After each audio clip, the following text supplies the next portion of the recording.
hard work, and you got to want to be here. Coach, how's Aaron doing? Miguel? Yes. He's doing good.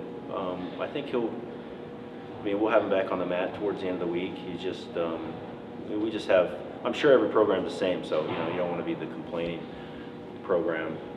But yeah, we just have some guys that are sick, and we just need to give them time to get better right now. And he's not the only one that, will be out throughout a lot of the week just trying to get better. You mentioned the other day that you were happy with Bernie's flurry late, but that you thought he could get a little bit better start. And I was curious if there's anything to do, or is there anything you can do in maybe his warm-up routine to get him, like how do you do that? How do you get him firing out of the gate in the first place? It's just something he has to do and be willing to do. And I think he knows that his conditioning can be a factor for him because he's in really good shape. And obviously he's a great wrestler. But yeah, I think just being ready to go right away is a big deal, and just knowing and being confident that you can wrestle hard and keep scoring points throughout the 7 minutes and against some of the best guys in the country doesn't really matter. But I think he's getting that. He knows that, and I think his conditioning is continuing to improve and his confidence is. But yeah, he'll be fine. He'll be good. You just got to finish your shots. That's not just him, but throughout our team. That's one of the things that if we can do a better job finishing shots, we'll be scoring a few more points. Is there any worry at all about some guys not getting enough matches to get into the RPI and stuff? You try to try to avoid those things, but we'll just wherever we end up, that's just what we're going to deal with.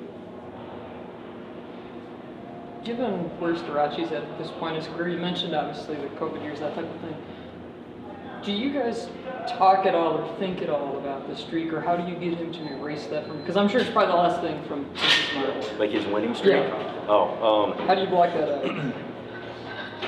It doesn't really matter because that's not really his goal. I don't think. His goal is to be the national champion. And until you mention that, I think that I've seen that it's mentioned, but it's not really something that he should be concerned about. Hopefully he's not.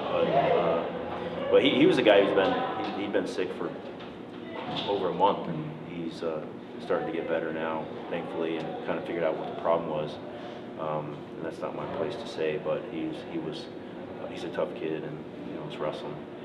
But yeah, so I don't think he's not a guy he's just trying to dominate and be the best he can be every time he steps out on the mat. I don't think. Of course you want to win every match and you hate losing and all that kind of stuff, but I think he's a little bit beyond that. He's trying to score points as often and as he can when he's wrestling. Is he a guy that I would assume, like, correct me if I'm wrong, if he's sick, he doesn't, for a period of time, he doesn't lose as much as like the average guy would. You know what I mean? Like, is it easier for him to recover, and how has he adjusted behind the scenes to staying in shape while maybe not being able to wrestle at the level he's wanted to? Yeah, I think it's frustrating for him just because he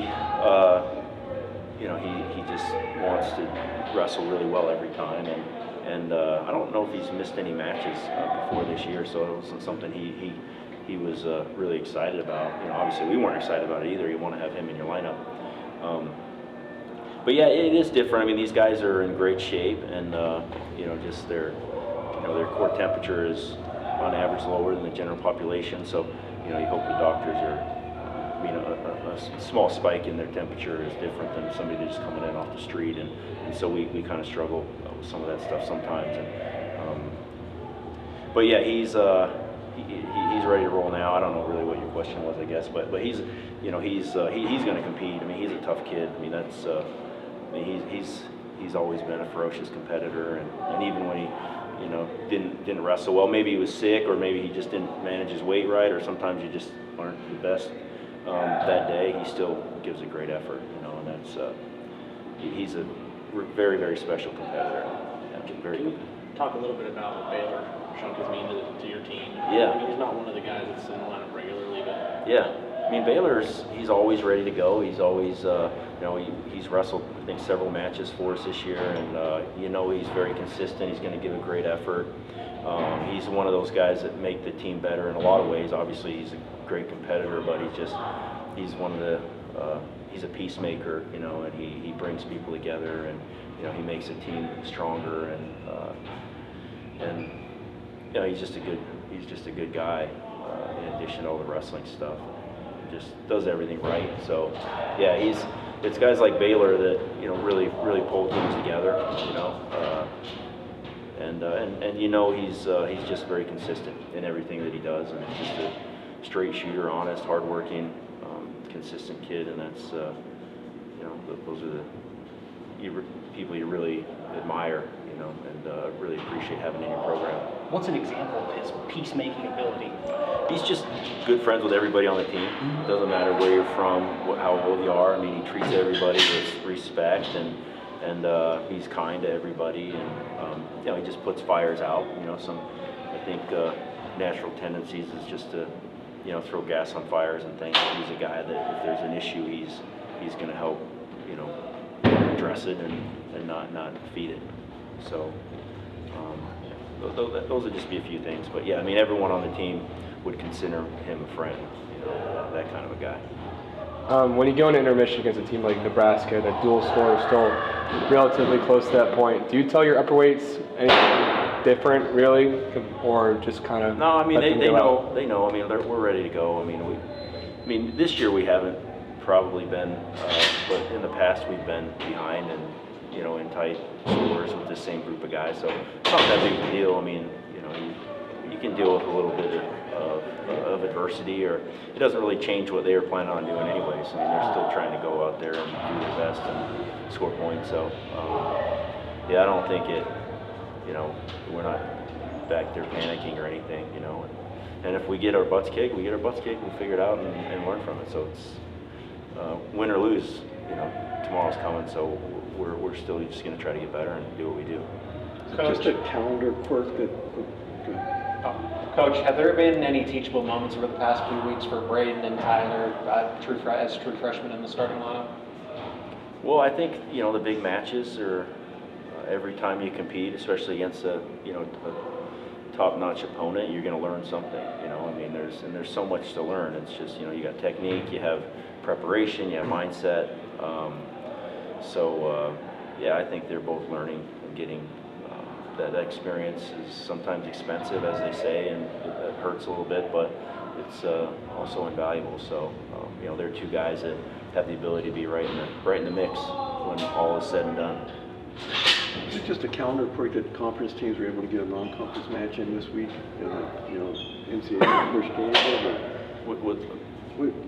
usually you end up on a conference. Well, no. Yeah. It's later. Yeah, we usually have a non-conference our last match. I mean, it's just kind of hit and miss, and usually we try to wrestle a local school if we can or something. But it's somebody that we can bring in.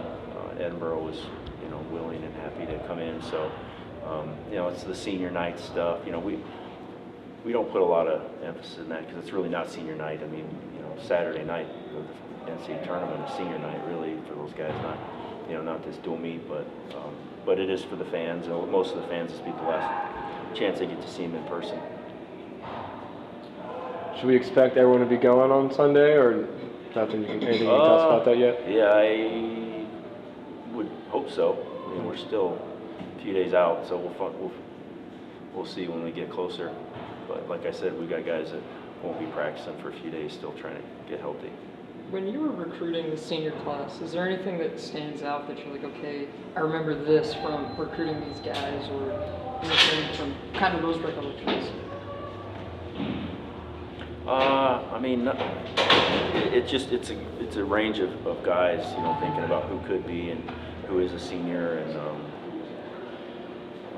each story is unique, I think, and I think it's been a great group. I mean, I guess obviously the success that they've had would speak to that, but just a good group of kids that have been all in Penn State and wanted to be here and have done a great job.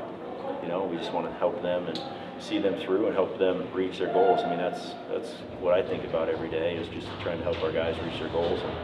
And as they get towards the end of their career, some of them, every year, it's a new challenge, right? And even though they've been extremely successful, you want to see them go out the way they want to go out. But yeah, great group of guys, families, very supportive, and it's been fun, but we still got a lot to do here. Saw Van Ness walking in there. Yeah. How's he doing in his recovery? Is he still scheduled for it? Yeah, he's doing really well. Dan monthly sings praises. He's ahead of where he probably should be, and you hate losing a guy like Shane. Obviously, the energy and just you're seeing where he was trending and how well he was competing, but it's going to be nice for him to feel good too, because he always kind of had that bum knee that was kind of an issue for him off and on, but yeah, he's ahead of schedule and looking forward to getting him healthy and back in here every day.